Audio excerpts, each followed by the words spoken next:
Bom dia, pessoal. Vamos gravar a aula 25 do projeto Alicerce. Continuando com geometria, que já gravamos 8 aulas até agora, e vamos gravar nessa aula 25 de hoje, vamos abordar a questão dos ângulos na circunferência e a consequente demonstração que pode surgir a partir disso, que é o conceito de potência de ponto, tá certo? Então, vamos lá, vamos iniciar a nossa aula.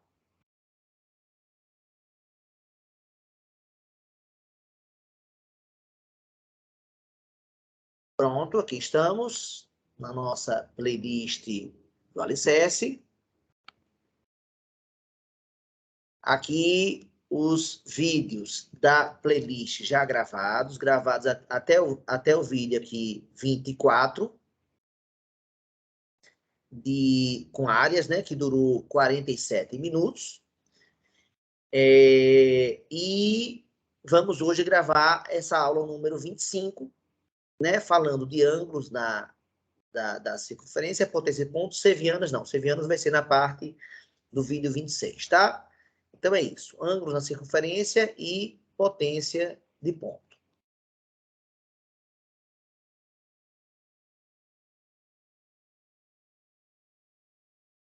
Pronto. Agora, restabeleceu que estava travando aqui a mesa.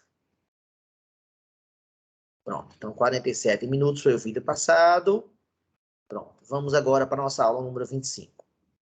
Então, na aula de hoje, vamos falar de definições básicas, vamos falar as 4 posições, vamos falar de potência de ponto, e depois que falar de potência de ponto, vamos falar de 2 aplicações que a potência de ponto e que os ângulos na circunferência possuem, certo? Bem, então, definição básica, eu vou chamar circunferência como sendo o lugar geométrico dos pontos que equidistam de um ponto dado, que é o centro. Então, todos esses pontos aqui, inclusive o ponto E, inclusive o ponto A, inclusive o ponto F, todos eles equidistam do centro O. O comprimento da circunferência dado por 2πr, eu vou comentar mais adiante. E a região interna, a região que está aqui dentro dessa linha, essa região toda aqui, a gente chama de círculo. Então, circunferência vai ser essa linha, circunferência a linha, e o círculo interior. Então, esse círculo, por exemplo, não tem comprimento, ele tem área, né? Já que ele é uma região interior. Nome dos segmentos básicos, OE é chamado raio, FE é chamado diâmetro, que vem a ser o dobro do raio. Qualquer segmento que una 2 pontos quaisquer da circunferência é chamado de corda AC. O segmento DB se chama flecha. E o pedaço da circunferência que vai de A até C, passando por B, que seria o arco ABC, a gente chama de arco. E aí fica aquela figura que parece um arco indígena, né? Do arco, a corda, o arco e a flecha. Então, esses são conceitos básicos. Aí, vale frisar, não vou dar muitos detalhes, vou só comentar que o comprimento de uma circunferência, o comprimento de um arco é dado pelo raio multiplicado pelo seu ângulo central, esse ponto aqui é o centro, e esse alfa aqui tem que ser dado em radianos, tá? O comprimento da circunferência, então, se eu boto no lugar desse alfa o ângulo 2π, que é uma volta completa, vai ficar o comprimento da circunferência completa, ou seja, o arco vira a circunferência toda, que é o 2πr. Π é um número irracional, que vale 3,14159 e não tem repetição, né? E você pode aproximar por um racional. E para terminar, a região interna aqui, que é o círculo, a gente tem a área calculada por πr ao quadrado. Mas o foco da nossa aula não é isso aqui. Vou passar rápido, porque o foco da aula vem agora. Quais são as posições de um ângulo em relação a uma circunferência? Então, você pode fazer um ângulo cujo vértice esteja do lado de fora da circunferência. Você pode fazer um ângulo cujo vértice esteja na própria circunferência, olha aqui o vértice, ó, na própria circunferência, pode fazer um ângulo cujo vértice esteja dentro da circunferência, um ângulo interior, então exterior, aqui a gente chama de ângulo, aqui ângulo exterior, aqui ângulo inscrito, aqui ângulo interior, e se esse ângulo interior for o centro, a gente chama aqui de ângulo central. Esses são os nomes das 4 posições que existem, e para cada uma das 4 posições é o que vamos fazer agora. Para cada uma das 4 posições, vamos relacionar a medida desse arco aqui, o arco S, ou seja, esse pedaço de circunferência que vai daqui até aqui, e o ângulo alfa. Vale frisar que o arco, ele é uma grandeza que pode ser medida em comprimento, em metros, né, ou qualquer outra unidade de comprimento, mas ele também, o arco também é um ângulo, né? E como qualquer ângulo pode ser medida em graus, radianos, graus e assim por diante. O meu objetivo agora é relacionar o ângulo central alfa com o arco S medido em graus. Ou seja, quem tem maior, se aqui for 50 graus, aqui é 60, 70, 80, quanto é que vale? Então, eu quero estabelecer S como uma função de alfa. Essa é a minha pergunta que eu vou fazer a partir de agora, não só para essa primeira posição, como para as outras 3 posições. Aqui é muito fácil, pela própria definição de ângulo, né, pessoal? Ângulo, por definição, é a região compreendida entre 2 semi-retas. Então, tem aqui essa semi-reta, tem aqui essa semi-reta. Essa semi-reta se encontra nesse vértice aqui, que vem a ser o centro da circunferência. Então, esse arco alfa aqui, que foi medido a partir dessas 2 semi-retas, ele foi medido a partir desse centro, ó. Desse centro, ó. E esse arco aqui, que é uma circunferência concêntrica a essa, ou seja, que tem o mesmo centro, esse centro também é o centro, obviamente, da circunferência. Então, esse S foi marcado a partir do mesmo centro. Como são concêntricas, na hora que essa semi-reta rodou daqui e veio até aqui, formou essa região toda. Então, o ângulo não depende do raio que você pega. Todos esses ângulos aqui, ó, têm a mesma medida. O que permite, então, concluir que o arco S é igual ao ângulo central alfa. Falando de uma maneira mais simples, se eu tiver uma circunferência e eu fizer um ângulo central aqui de 50 graus, quer dizer que esse pedaço aqui também vai ter 50 graus. Pronto, essa é a primeira posição. Vamos para a segunda. Ângulo inscrito. Para deduzir qual é a relação, né, S como uma função de alfa novamente, vamos fazer o seguinte. Eu vou fazer aqui um raio que vai do vértice do ângulo inscrito até o centro. Com isso, eu dividi o ângulo alfa em 2 ângulos, beta e gama, onde, obviamente, beta mais gama totaliza alfa. Pronto, agora eu faço esse raio aqui e prolongo esse diâmetro até aqui. Então, veja que interessante agora. Esse triângulo aqui, que eu vou chamar de A, B, C, ele é claramente isósceles. Ele é claro, por quê? Porque ele tem 2 lados iguais. Isso aqui é raio e isso aqui é raio também. Todo triângulo isósceles, ele tem 2 ângulos iguais. Se aqui é beta, aqui é beta. Pronto, agora nós temos um triângulo ABC de ângulos beta e beta. Então, esse ângulo é o suplementar de beta mais beta, mas esse aqui, ângulo externo, também é suplementar a esse daqui. Então, obviamente, ele é igual à soma desses dois, ou seja, 2 beta para cá. Pronto. Agora, faça a mesma coisa para cá. Faço esse outro raio agora. Raio também, né? Então, se aqui é gama, aqui novamente é um triângulo isósceles, ACD. É um triângulo isósceles, claramente, porque tem o lado AC e o lado CD medem, são o raio. Se aqui é gama, aqui também é gama. Porque também tem todo o triângulo isósceles, tem os ângulos da base iguais. Já foi provado isso em outra aula. Agora, esse ângulo aqui é o que fecha o triângulo, né? A soma desses três dá 180. Ou seja, ele é suplementar da soma desses dois. Mas esse ângulo aqui também é suplementar desse. Consequentemente, esse ângulo aqui é 2 gama. Então, pessoal, esse ângulo todo aqui é o ângulo central, né? Então, o ângulo central vale 2 beta mais 2 gama. Mais 2 gama. Só que a gente acabou de ver agora que o ângulo central é igual ao arco S. Isso aqui tudo é igual a S, né, pessoal?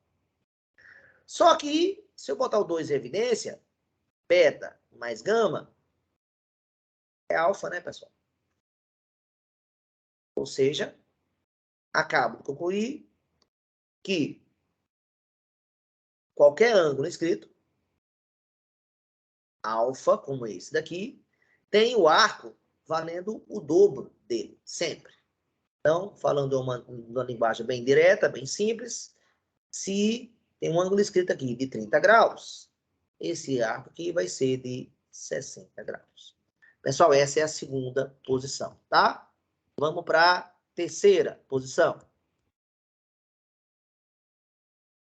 Seria quando o vértice agora está dentro da circunferência. A gente chama de ângulo interior. Primeiro, né, a primeira posição foi ângulo central. Essa daqui, ângulo central. A segunda foi ângulo inscrito. Esse nome inscrito vai dar origem ao termo polígonos inscritos, né, que virá em sequência. E agora temos o vértice dentro em um ponto que está dentro da circunferência. Então, a gente chama isso de ângulo interno ou exterior, que a gente vai chamar aqui de alfa novamente. E agora eu quero estabelecer alfa como uma função de alfa de A, do arco A e do arco B, tá? Desses dois arcos aqui. Então, como é que eu faço isso agora? Bem simples, ó. Já que eu sei agora aqui o que é ângulo escrito, eu acabo de fazer aqui essa corda, e com isso nós temos aqui esse ângulo escrito, pessoal. E esse ângulo escrito vale quanto? Ele bate aqui no arco A. Se ele bate no arco A, o ângulo escrito é metade. Já que o arco é o dobro do ângulo escrito, o ângulo escrito é metade do arco A. Então, esse cara vale A. E mesma coisa agora para esse ângulo aqui, ó. Ele também é inscrito. Ele bate aqui no arco B, ó, nesse arco aqui. Então, se ele é um inscrito que forma o arco B, ele também vale metade. B sobre 2. Pronto. Agora ficou fácil. Se aqui é alfa, o oposto pelo vértice aqui também é alfa. E esse ângulo alfa, ele é um ângulo externo desse triângulo aqui. E esse triângulo? Esse ângulo vale A sobre 2. Esse vale B sobre 2. Esse aqui é o suplementar dos dois. Mas o ângulo externo também é suplementar desse. Conclusão, o ângulo externo alfa é igual à soma dos internos não adjacentes. Aquele teorema que nós já falamos antes. Então, vai ser a soma de A mais 2 e B mais 2. Como o denominador é igual, eu posso dizer que vai ficar A mais B sobre 2. O que é o conceito de média aritmética, né, pessoal? Ou seja, dando um exemplo bem simplesinho, como é que é? Se eu tiver aqui um arco de 40 graus e um arco aqui de 60 graus, o ângulo interno alfa vai ser dado como sendo a média aritmética de 40 e 60. E vai dar 50 graus. Essa foi a terceira posição. E agora a quarta e última posição. Então, um vértice do ângulo pode estar dentro, pode ser o ângulo central. Ah, uma coisa que eu esqueci de falar é que agora, esse ângulo interior aqui, vale inclusive para o ângulo central, viu, pessoal? Porque no ângulo central, olha que interessante. Quando eu faço o ângulo central, se passa aqui pelo centro, né?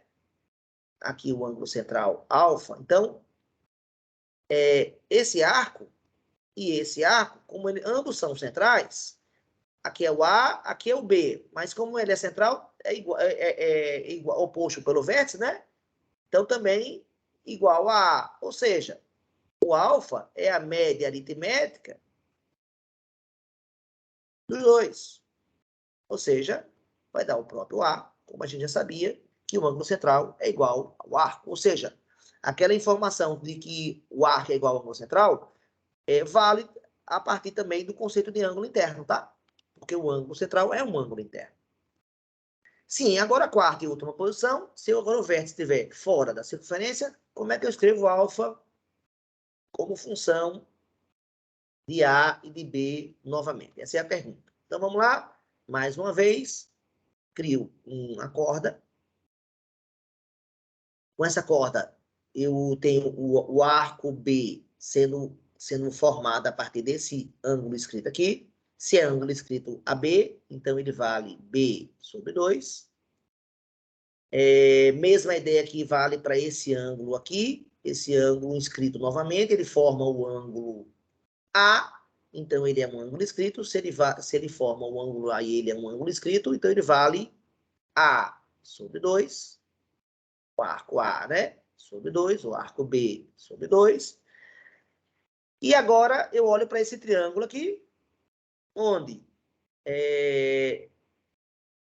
esse ângulo é um ângulo externo, esse ângulo é suplementar dele, a soma desses três ângulos vale 180, ou seja, a soma de alfa, que é esse ângulo aqui, mais B sobre 2, mais B sobre 2, que é esse aqui, tem que dar o ângulo externo, que é A sobre 2.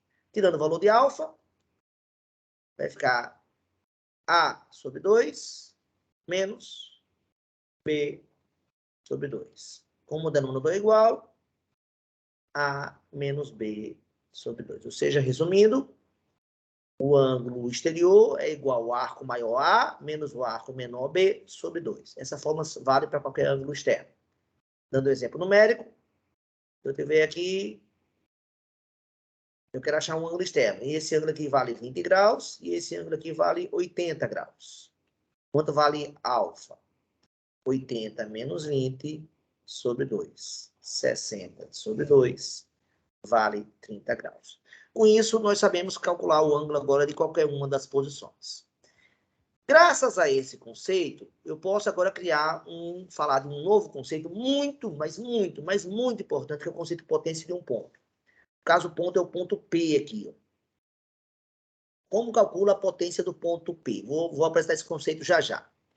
A pergunta central aqui. Desejo descobrir uma relação entre os quatro segmentos mostrados na figura. PA, PB, PC e PD. Qual é a relação entre eles? Então, para descobrir essa relação, eu vou fazer um segmento aqui, uma corda que vai de C até B, e outra corda que vai de A até D. Ao fazer isso, nós temos o triângulo PAD e o triângulo PBC. Agora veja que esse ângulo aqui, ele é comum aos dois triângulos, ou seja, o ângulo do triângulo DPB é congruente ao ângulo do outro triângulo agora, CPB.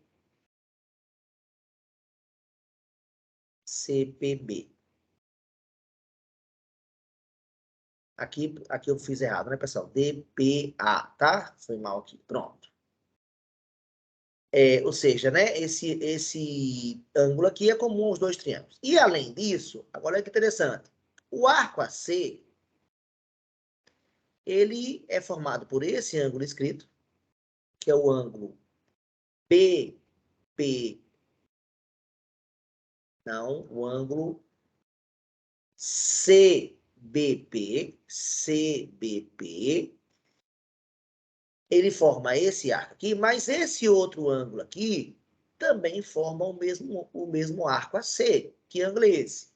O ângulo PDA. Consequentemente, deixa eu só mudar os lados aqui, para ficar o mesmo lado aqui. Ou seja, o PDA, que é esse ângulo aqui, é igual ao PBA. PC. Então, com isso, porque são iguais? Porque são ângulos inscritos que formam o mesmo arco. Então, esse cara é metade desse, então esse cara aqui também é metade desse, consequentemente, eles são iguais. Conclusão, então, óbvia a partir do conceito de ângulo inscrito. Quer dizer, quaisquer dois ou mais ângulos inscritos que formem o mesmo arco, eles têm a mesma medida. Com isso, pessoal, nós temos dois ângulos iguais. Dois ângulos iguais já é suficiente para concluir algo muito importante a respeito desses dois triângulos. Eles são o quê, pessoal? Eles são semelhantes. Esse é o símbolo de semelhança, tá? Esse tiozinho aqui. Se são semelhantes, os lados são proporcionais. Como assim? Então, tá aqui o triângulo PAD. Tá aqui o triângulo PCD. Aqui é o ângulo comum, ó, aos dois. E aqui os ângulos escritos. Esse ângulo escrito é igual a esse ângulo escrito. Então, os lados são proporcionais, ou seja, quem é oposto a dois tracinhos? É PA. PA está para... PA é oposto a dois tracinhos. Quem é oposto a dois tracinhos aqui é PC. PA está para PC. Assim como... Quem é oposto ao ângulo que não tem nenhuma marcação aqui? É o PD. Veja que PA e PD são ângulos, são lados do mesmo triângulo. Assim como PD é oposto ao ângulo que não está marcado, quem não, o ângulo, o que não está marcado aqui. Epa, eu botei errado aqui, né, pessoal? PAD e aqui é PCB. Foi mal, pessoal. Ó, esse é o vértice B, corrigindo agora. Então, agora sim. Assim como o lado que é oposto a quem não está marcado é o PB.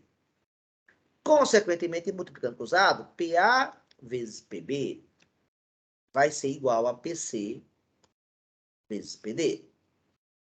Eu acabo de responder a pergunta que eu queria, lá no início. Qual é a relação entre esses quatro segmentos? Criei. Só que a partir daqui surge um conceito. Veja que o ponto P é um ponto exterior à circunferência. A circunferência em questão é essa circunferência aqui, né? E eu fiz duas retas secantes a ela. Uma reta que contém os pontos A e B, outra contém os pontos C e D. E olha que o produto do ângulo do lado que ficou de fora, que é o PA, pelo lado completo, o produto do de fora pelo completo dá o mesmo resultado. Então, daí a gente cria o conceito de potência de ponto P. Potência de um ponto, do ponto P, em relação a essa circunferência, nada mais é do que o produto do segmento que está do lado de fora, que é o PA, vezes o segmento completo, que é o PB. Então, isso aqui vai ser igual à potência do ponto P. Para visualizar melhor esse conceito, eu vou aqui para o GeoGebra. Ó, aqui foi uma figura que eu fiz para visualizar o ângulo exterior, o ângulo inscrito, o ângulo interior e o ângulo central. Aqui interior novamente. Aqui volta a ser exterior, certo? Só para a gente visualizar. Mas o que eu quero mostrar agora é o conceito de potência. Então, deixa eu abrir aqui.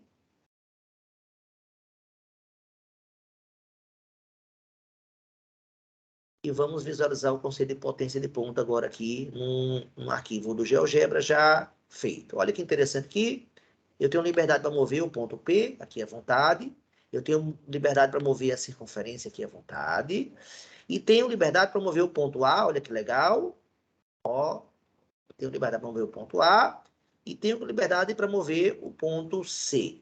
Ou seja, as duas retas secantes eu posso mover. Então, olha que interessante. Eu estou movendo o ponto C de lugar. Veja que aqui, ó, nesse sentido, ó, PC está aumentando, aumentando, aumentando, aumentando, aumentando. E PD está diminuindo, diminuindo, diminuindo, diminuindo. Olha que interessante. Né? Nesse sentido aqui. Agora, o produto PA-PC, apesar de eu estar mudando os dois caras, o produto não está mudando, pessoal. Olha aqui o produto. PC vezes PD.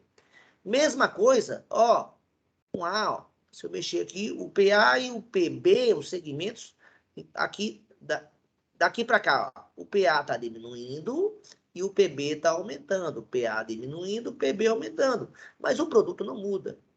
Ou seja, isso permite a criação de um conceito bem interessante, que é o conceito de potência de ponto, que diz o quê? Aquilo que eu provei. Que PA vezes PB, ou seja, o de fora vezes o todo, é igual, independente da secante que você pegue, da reta que você cruze a circunferência de dois pontos. E aí vamos mostrar duas aplicações muito claras a respeito disso aqui. O primeiro é o seguinte: eu quero descobrir qual é a condição que garante a circunscrição de um quadrilátero. Veja que dado, por exemplo, né, eu não consigo, esse retângulo aqui, eu não consigo circunscrever a uma circunferência. É impossível. Já esse losango aqui que está na bandeira do Brasil,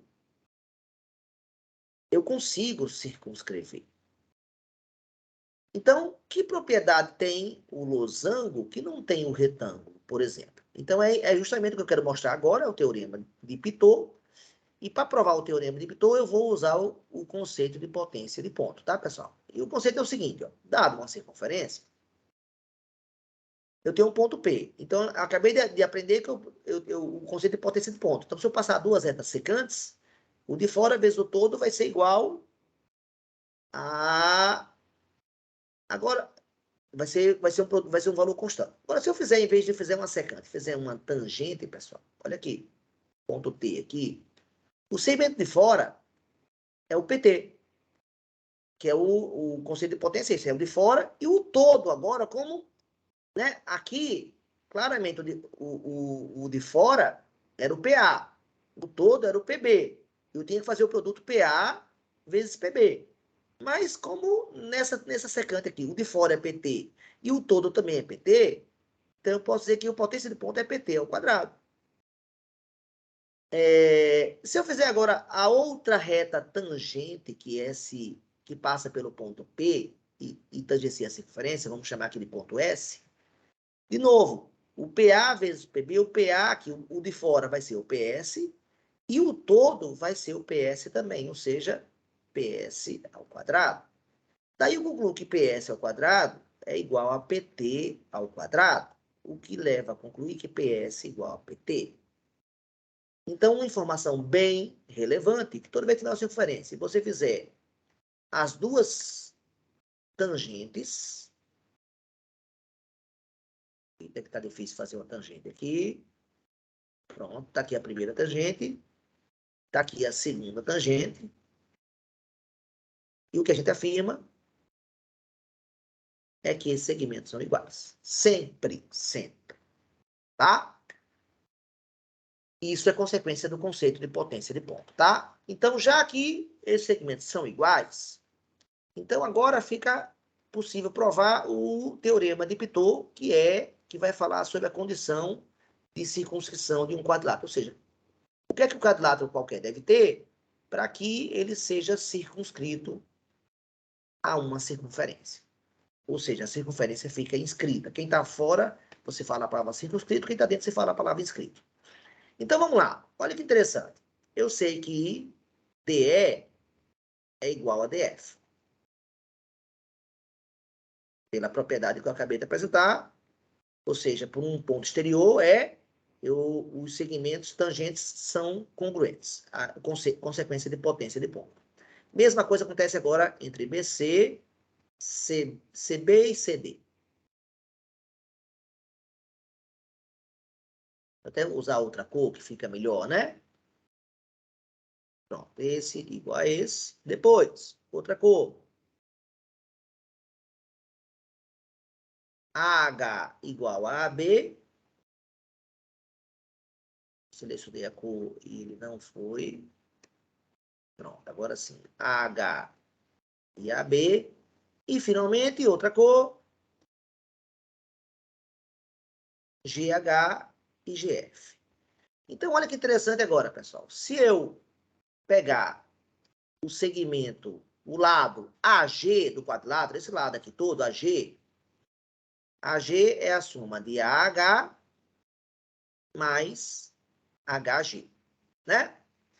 Se eu pegar esse outro lado oposto agora, que é o lado CE, o lado CE nada mais é do que a soma de CD, o amarelinho, mais o DE. Se eu somar agora esses dois lados opostos, o AG e o CE, eu vou ter a soma de AH mais HG mais CD mais DE.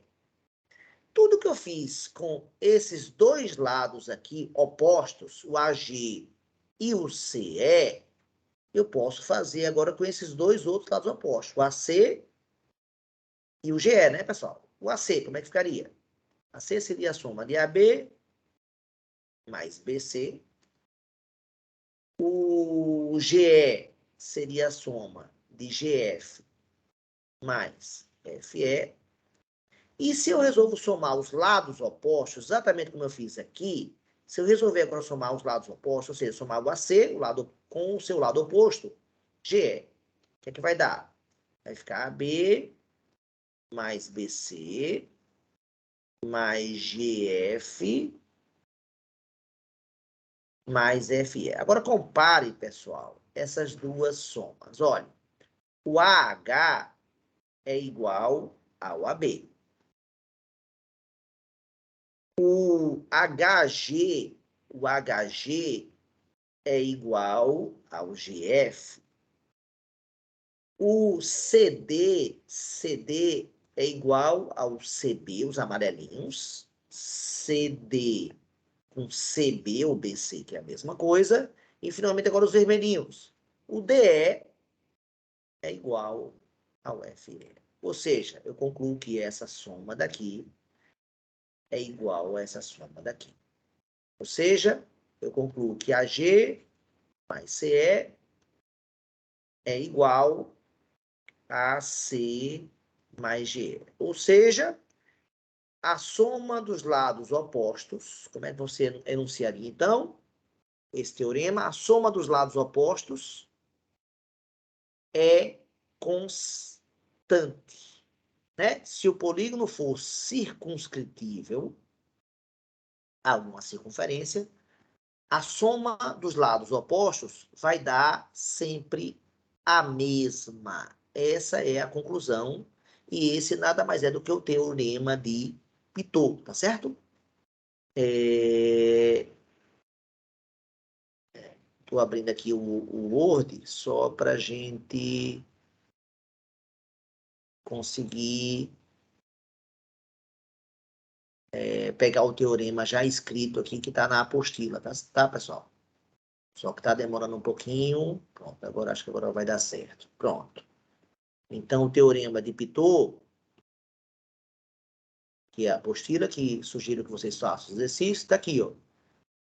Né? Diz que, usando o português, ó, um quadrilátero, para ser circunscrito numa circunferência, precisa ter a soma dos lados opostos constante. Essa é a condição de circunscrição de um quadrilátero. Agora, tem uma outra propriedade ainda, para a gente finalizar a nossa aula.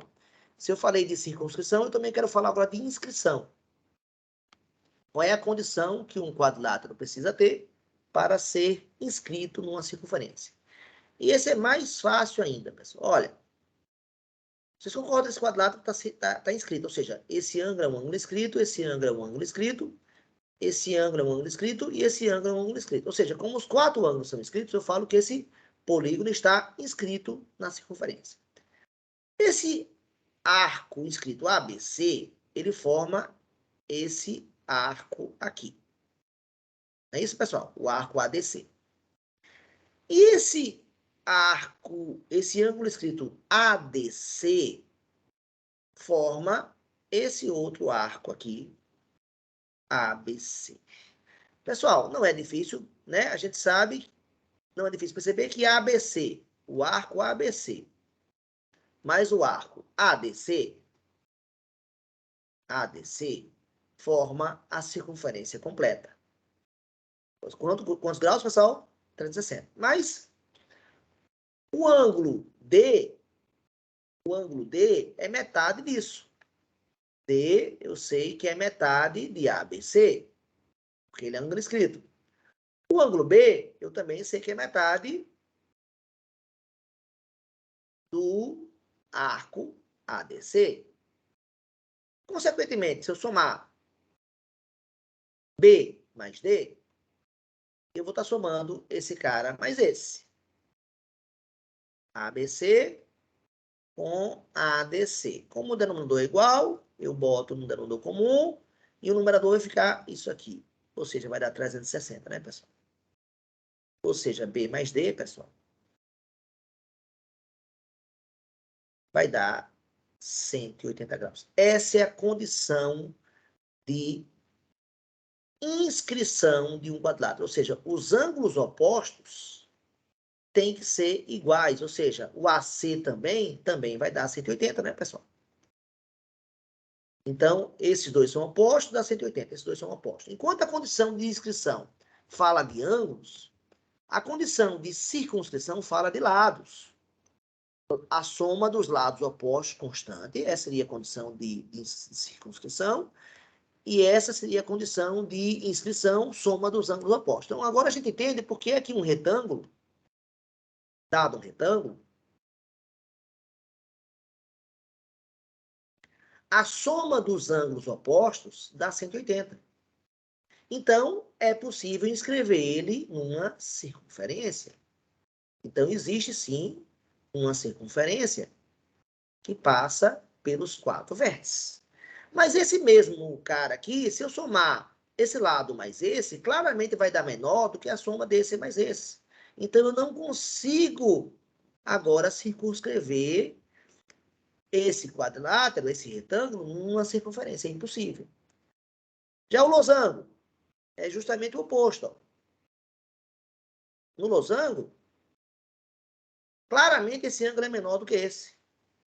Então, se eu somar esse ângulo x com esse ângulo igual x, e somar y com y, já que ele é um paralelogramo e ângulos opostos são iguais, obviamente, a soma de y mais y vai dar maior do que a soma de x mais x.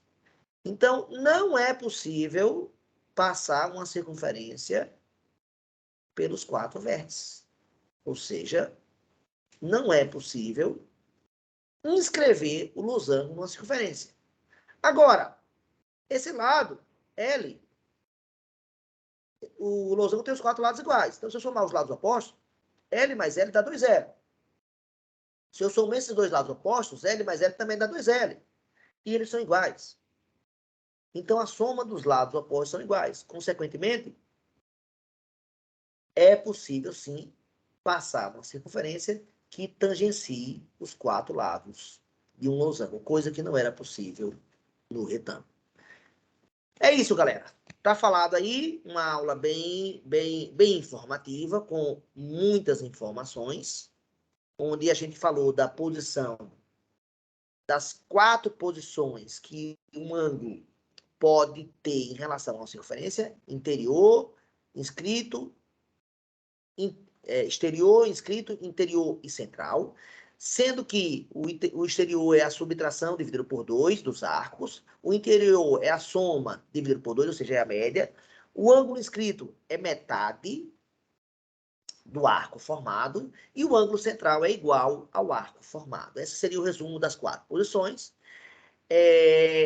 Uma vez com essas 4 posições, a gente então partiu para definir o conceito de potência de ponto, que só foi possível graças a uma semelhança de triângulos, mas a semelhança só foi provada que, de fato, acontece semelhança graças aos ângulos inscritos que a gente formou. Então, por ter formado ângulos inscritos iguais, os triângulos foram semelhantes, a gente fez a semelhança e criou uma relação entre aqueles 4 lados, PA, PB, PB e PC. Galera, o conceito de potência de ponto é muito, mas muito útil na prática. A gente vai usar muito o conceito de potência de ponto em diversas situações. Com o conceito de potência de ponto, já dei 2 aplicações. A inscrição de um quadrilátero e a circunscrição de um quadrilátero. A inscrição acontece quando a soma dos ângulos opostos é constante, no caso, igual a 180. E a circunscrição acontece quando a soma dos lados opostos é constante, tá? Qual o valor? Não tem valor fixo, mas ela é constante. Então é isso, galera. Espero ter ajudado aí vocês na compreensão de conceitos. E volto a repetir, potência de ponto eu vou aplicar ainda em muitas outras situações, tá? Ela serve para muitas coisas de geometria, tá? Agradeço aí a atenção de vocês. A aula 25 está encerrada e eu vou interromper a gravação. Até agora, a nossa aula de número 26, onde falaremos dos pontos notáveis de um triângulo, ou seja, das sevianas, são formadas pelas sevianas de um triângulo, tá? Um grande abraço e até lá. Valeu, galera!